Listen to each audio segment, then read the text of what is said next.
पुकारा थाकिसके म गलिसके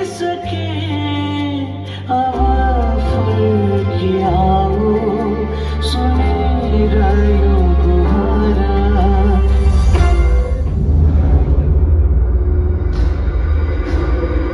कृष्ण, यो संसार एउटा कुरुक्षेत्र हो जहाँ पाइलै पिच्छे तिमीलाई गिराउन दुर्योधन र कंसहरू पुरिरहेका छन्। तर तिमी नहडबडाऊ। तिमीसँग तिम्रो आमाको न्यानो काख र साथ नहोला, तर तिम्रो हात समातेर सही बाटो देखाउन भगवान श्री कृष्ण सदैव तिम्रो साथमा उभिनेछ।